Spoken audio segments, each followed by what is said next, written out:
कि ये चिंता चिता जलाती है और नर को निर्जीव बनाती है।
उसकी नारी क्या पतिव्रत होगी जिसका पति खुद ही व्यभिचारी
भैया कहाँ गया उस मैया के घर में सुख क्या होगा जिस मैया का पति शराबी हो। उसकी नारी क्या पतिव्रत होगी जिसका पति खुदाई व्यभिचारी। जब पति गलत रास्ते पे चलता है, शराब पीता, उसके बाद में इधर उधर व्यभिचार करता है, एक दूसरी बहन बेटियों के साथ में दुर्व्यवहार करता, मार खाता, तो उसकी स्त्री क्या सही होगी? सोचत ये अगर एक बार डारे डारे फिर घूमत तो हम काहे को बैठे, हम अपने चले मायके यानी ससुरे चले, हम को अगर इन्हें दूसरी मिल जाए हम को दूसरो। तो ये हाल है। अगर सम्मान के साथ में जीवन जियो, अपना सम्मान के साथ में जीवन बढ़ाओ, तो बंधुओं आपका परिवार भी सही चले। पति पत्नी में तालमेल होगा, एक विश्वास पात्र रिश्ता होगा। उनके कहने के आधार पर आप उनकी बात मानोगे, वो तुम्हारी बात मानेगी, तभी लोगों ये पति पत्नी का रिश्ता बड़े प्रेम भाव से चलता। पति पत्नी शब्द जो है ये पेरियार दिया है, कहा है कि ये भी एक ऊंच नीच का नाम दिया गया। जीवन साथी होता है, तुम उनके जीवन साथी होते हो, वो तुम्हारी जीवन साथी होती हैं। और एक दूसरे के जीवन में ये लोगों ये जो प्रेम यानी भाव जो बनाया गया है, यही हाल संसार का है। बहुत ऊंचा दर्जा होता है मेरे बंधुओं। अब इधर रामजीराव सकपाल को मैया भीमाबाई आपस में समझा रही थी, आपस में बतिया रहे थे। तब तक हुआ क्या, मैया भीमाबाई के पास में गांव नगर की कुछ सहेलियां आ जाती। जैसे ही सहेलियां आई, और कहने लगी भीमा से, भीमा चलेगी नहीं। अब आप तो जानते हैं जिससे घर परिवार में क्या होता है, कुछ माताएं बहनें कभी इनके घर में थोड़ा बहुत बातचीत हो जाती है, कभी उनके घर में कोई घर दूसरा इधर उधर का नहीं होता, घर घर होता है। क्यों भाइयों? अब इधर इधर मैया भीमा की जो सहेलियां थी आसपास मोहल्ले की, वो आ जाती, कहती चलोगी नहीं? बोले कहाँ? बोले कपड़े धोने। कपड़े आदि धोए तालाब पे चलेंगे, नदिया पे चलेंगे। तो मैया भीमा बाई कहने लगी देखो ऐसा है, आप लोग चली और हमारे पास इतना समय नहीं है, मेरे आज पति कुछ दुखी हैं, इसलिए हम इनकी सेवा में लगे, इनको समझा रहे हैं। देखिए लोगों, इसी को पतिव्रत कहते हैं। अब कभी कभी होता है कि आपस में झगड़ा हो जाता है, महिलाएं क्या करती हैं, अपना बोरिया बिस्तर बांधा और बस सीधे ससुरे निकल गए, और वो बेचारे इधर उनके और चक्कर में शराब 2 कोट ज्यादा पी लेती है। मेरे मन में यही हाल होता है। अब इधर मैया भीमा कहने लगी आज हमारे पति दुखी हैं, इसलिए आप लोग चली जाओ ना। आई सहेली, क्या हुआ? कभी ने भाव दिया, अरे एक नारी ढिंग में तब आई,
सोना चांदी के होई भंडार,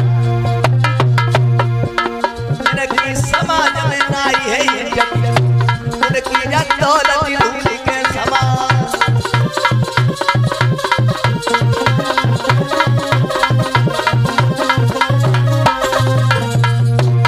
याद रखना है, और चाहे महल बने मरमर के, सोना चांदी के होई भंडार,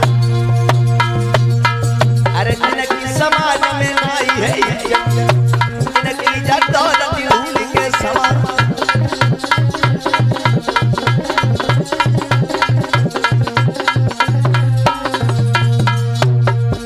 ये परम आदरणीय सम्मानित धर्मेंद्र दादाजी आलापुर से भगवान बुद्ध की पावन चर्चा में 50 रुपए का पुरस्कार पहुंचा रहे हैं। भैया सदा सुखी रहें।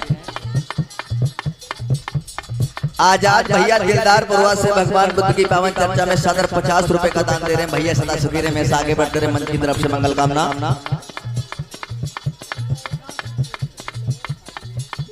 ये मनसा राम दादाजी की तरफ से दिलदार पुरवा से भगवान बुद्ध की पावन चर्चा में सदर 50 रुपए का दान दे रहे हैं। सदा सुखी रहे, में से आगे बढ़ते रहे, मंच की तरफ से मंगल का कामना है। और 50 रुपए रणवीर भैया दिलदार पुरवा से भगवान बुद्ध की पावन चर्चा में पहुंचा रहे हैं। भैया सदा सुखी रहे, में से आगे बढ़ते रहे, मंच की तरफ से मंगल कामना है।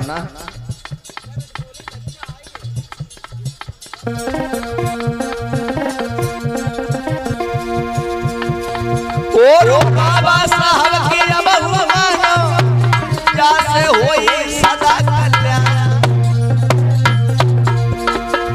अरे बन गए संगठन कर ले, संघर्ष रहियो सदा तैयार।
इधर मैया भीमाबाई आंगन में पिता रामजी राव के साथ में बतला रही थी, आपस में वार्ता चल रही थी।